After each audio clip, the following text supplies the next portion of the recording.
রাত তখন 2:47। মাত্র কয়েক ঘন্টা আগেও সে হাসছিল, কারণ সে জিতছিল। একদিন না, 2 দিন না, টানা কয়েক সপ্তাহ ধরে তার মনে হচ্ছিল আমি বুঝে গেছি। সে খেলায় অন্যরা হারছে, সে একাই জিতছে। তার মোবাইলে টাকা বাড়ছিল, প্রথমে 500, তারপর 2000, তারপর 5000। একসময় সে একটা জায়গায় পৌঁছে গেল। সেখানে সে ভাবতে শুরু করলো, এটা আমার ভাগ্যের ব্যাপার না। আমি এখন গেমটা বুঝি, কিন্তু মানুষ সবচেয়ে ভয়ঙ্কর ভুলটা তখনই করে যখন সে জানে, যখন সে হারছে তখন নয়, যখন সে বিশ্বাস করতে শুরু করে সে আর হারবে না। কারণ সেই রাতের শেষে যে মানুষটা কয়েক সপ্তাহ ধরে জিতছিল, তার অ্যাকাউন্টে আর কোনো টাকা ছিল না, শুধু একটা সংখ্যা ছিল, 0। কিন্তু প্রশ্ন হলো, সে যদি জিতছিল তাহলে শেষ পর্যন্ত সব হারালো কিভাবে? আজকের গল্পটা সেই প্রশ্নের উত্তর নিয়ে। কোনো লম্বা কথা নয়। আমরা প্রায়ই শুনি জুয়া খেললে মানুষ টাকা হারায়, কিন্তু গল্পটা সব সময় এত সহজ নয়। অনেক মানুষ প্রথম দিনই সব হারায় না, কিছু মানুষ প্রথমে জেতে, এবং অনেক সময় সেই জেতাটাই তাদের জীবনের সবচেয়ে বিপজ্জনক ঘটনা হয়ে ওঠে। কারণ হারলে মানুষ ভয় পেতে পারে, কিন্তু জিতলে মানুষ বিশ্বাস করতে শুরু করে। আর আমরা দেখব একজন সাধারণ মানুষের গল্প, যে শুরু করেছিল কৌতূহল থেকে, তারপর পেল প্রথম জয়, আত্মবিশ্বাস, তারপর লোভ, তারপর একটা এমন সিদ্ধান্ত যেটা পুরো জীবনকে অন্যদিকে নিয়ে গেল। শুরুটা ছিল খুব সাধারণভাবে। কেরামত কোনো ধনী পরিবারের ছেলে ছিল না, আবার খুব গরিবও না। তার জীবন ছিল আমাদের আশেপাশের হাজারো মানুষের মতো। মাস শেষে টাকা হাতে আসতো, তারপর সেই টাকা ধীরে ধীরে শেষ হয়ে যেত। ভাড়া, খাবার, পরিবার, নিজের প্রয়োজন। আর মাঝে মাঝে একটা প্রশ্ন তাকে খুব বিরক্ত করত, আমি এত পরিশ্রম করি কিন্তু আমার টাকা বাড়ে না কেন? সোশ্যাল মিডিয়ায় সেই প্রতিদিন এমন মানুষ দেখত যারা বলেছে, আজ এত টাকা জিতেছি, মাত্র 100 টাকা থেকে কয়েক হাজার টাকা। সঠিক কৌশল জানলে হারার সুযোগ নেই। প্রথমে কেরামতে সব দেখে আসতো, কিন্তু পরে কৌতূহলী হলো। তারপর একদিন সে শুধু দেখার জন্য একটা অ্যাপে ঢুকলো। তার মাথায় তখন একটা কথাই ছিল, একবার ট্রাই করলে কি হবে? আর বেশিরভাগ গল্পের মতো সব কিছুর শুরু হয়েছিল একবার থেকে। প্রথম জয় কেরামত প্রথমে বেশি টাকা দেয়নি, কারণ সে ভয় পাচ্ছিল। হয়তো 200 টাকা। তারপর সে জিতে গেল একবার, তারপর আরেকবার। কিছুক্ষণের মধ্যে তার 200 টাকা হয়ে গেল 500 টাকায়। তার কাছে টাকার অঙ্কটা খুব বড় ছিল না, কিন্তু সমস্যাটা টাকা ছিল না, সমস্যাটা ছিল তার মাথায় তৈরি হওয়া অনুভূতিটা। সে ভাবল, আরে এটা তো সম্ভব। পরের দিন সে আবার খেলল, আবার কিছু টাকা জিতল। তৃতীয় দিনেও। এবার সে আর এটাকে কাকতালীয় ঘটনা ভাবল না। সে ভাবল, আমার একটা স্কিল আছে। এখানে শুরু হলো আসল পরিবর্তন। কারণ মানুষ যখন কোনো ঘটনা কয়েকবার নিজের পক্ষে ঘটতে দেখে, সে ধীরে ধীরে বিশ্বাস করতে শুরু করে ফলাফলটা তার নিয়ন্ত্রণে আছে। যদিও বাস্তব সব কিছু তার নিয়ন্ত্রণে ছিল না। জেতা যখন আত্মবিশ্বাসে পরিণত হলো, শুরুর দিকে কেরামতের দিন হয়তো 500 বা 1000 টাকায় লাভ করত। তার কাছে এটা ছিল এক্সট্রা ইনকাম। সে মনে মনে হিসাব করলো, যদি প্রতিদিন 1000 টাকা জিততে পারি, তাহলে তো মাসে 30,000 টাকা। এটা তো চাকরির থেকেও সহজ। একসময় তার কাজের সময়ও মাথায় ঘুরতে থাকতো, আজ রাতে কি খেলবে, কোন ম্যাচে যাবে, কোন রাউন্ডে ঢুকবে, কত টাকা রাখবে। আগের তার মোবাইলে ছিল যোগাযোগের জন্য, এখন মোবাইল হয়ে গেল টাকার সম্ভাব্য উৎসাহ। এবং ধীরে ধীরে তার মস্তিষ্ক একটা নতুন সম্পর্ক তৈরি করতে শুরু করলো। মোবাইল দেখলেই সম্ভাব্য টাকা, নোটিফিকেশন এলেই সম্ভাব্য জয়, খেলা শুরু হলেই উত্তেজনা।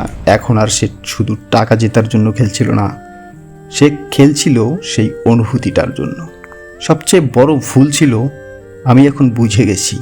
একদিন কেরামত তার বন্ধুকে বলল, তুই বুঝবি না, সবসময় জেতা যায় না ঠিকই, কিন্তু কখন খেলতে হবে সেটা বুঝতে হয়। এখন সে নিজেকে শুধু একজন খেলোয়াড় ভাবছিল না, সে নিজেকে ভাবছিল একজন এক্সপার্ট। এখানে একটা ভয়ঙ্কর ব্যাপার ঘটে। যখন মানুষ কয়েকবার জিতে যায় সে নিজের ভুল সিদ্ধান্তগুলো ভুলে যায়, কিন্তু নিজের সঠিক সিদ্ধান্তগুলো মনে রাখে। একবার হারলে সে বলে আজকে ভাগ্য খারাপ ছিল, একবার জিতলে সে বলে দেখেছো আমার স্ট্রাগি কাজ করেছে। এভাবেই ধীরে ধীরে প্রতিটি জয় তার আত্মবিশ্বাস বাড়াচ্ছিল, আর প্রতিটি ছোট হার সে সাময়িক ঘটনা হিসেবে দেখছিল। কিন্তু সে একটা জিনিস বুঝতে পারেনি, সে যত বেশি খেলছে সে শুধু টাকা ঝুঁকিতে রাখছে না, সে ঝুঁকিতে রাখছে তার সিদ্ধান্ত নেওয়ার ক্ষমতা। ছোট হার যেটাকে সে গুরুত্ব দেয়নি। তারপর একদিন কেরামত হারলো 1000 টাকা। আগে হলে সে হয়তো ভয় পেত, কিন্তু এখন সে হাসলো, কারণ তার মাথায় ছিল আমি এর চেয়ে বেশি জিতে গেছি। সে আবার খেললো, আরও 1000, আবার হারলো। এবারও সে থামলো না, কারণ তার মাথায় নতুন একটা সিদ্ধান্ত এসেছে। আমি তো আগেও জিতেছি, আজকে একটু খারাপ যাচ্ছে, পরের দিন সব ঠিক হয়ে যাবে। এই চিন্তাটাই তাকে সবচেয়ে বিপজ্জনক জায়গায় নিয়ে গেল, কারণ এখন থেকে সে আর নতুন করে সিদ্ধান্ত নিচ্ছিল না। সে আগের ক্ষতি ফেরত আনার চেষ্টা করছিল। 500 টাকা হারালে সে 500 টাকা ফেরত চাইতো, 2000 টাকা হারালে সে 2000 টাকা ফেরত চাইতো, 10,000 হারালে সে শুধু খেলছিল না, সে শুরু করেছিল ক্ষতির পেছনে দৌড়ানো। আজকে শুধু আগের টাকা উঠিয়ে নেব। সেই রাতে কেরামতের পরিকল্পনা খুব সহজ ছিল।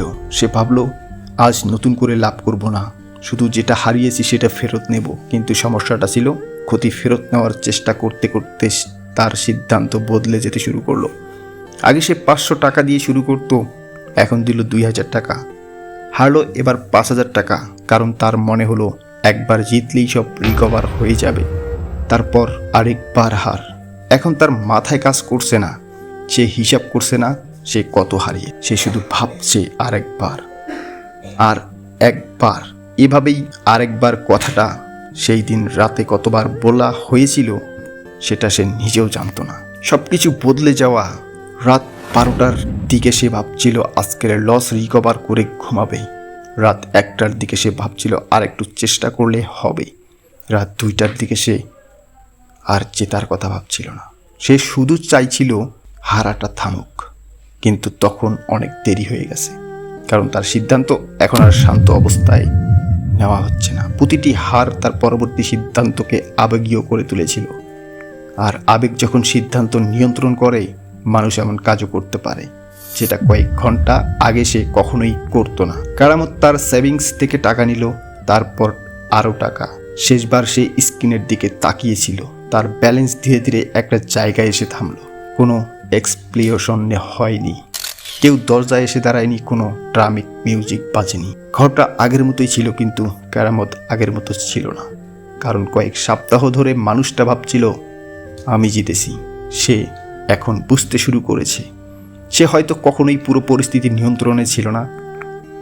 আসল ক্ষতি শুধু টাকা ছিল না। পরের দিন সকালে সবচেয়ে কঠিন ব্যাপার ছিল হারানো টাকার কথা। সবচেয়ে কঠিন ব্যাপার ছিল বাস্তবতার সামনে দাঁড়ানো। সে টাকা যে হারিয়েছে সেটা কোথা থেকে আসবে, পরিবারকে কি বলবে, নিজেকে কি বলবে, আর সবচেয়ে বড় প্রশ্ন আমি কেন থামতে পারিনি। কিন্তু উত্তরটা এত সহজ ছিল না, কারণ মানুষ যখন জুয়ার মতো অনিশ্চিত পুরস্কারের পেছনে ছুটতে থাকে সে প্রতিবার শুধু টাকা দেখে না, সে দেখে সম্ভাবনা। এইবার হয়তো হবে, পরের বার হয়তো হবে, এখন থামলে আগের সব লস নিশ্চিত হয়ে যাবে। এবং এই চিন্তা মানুষকে এমন এক জায়গায় নিয়ে যেতে পারে যেখানে আগের নিজের কাছেও অপরিচিত হয়ে যায়।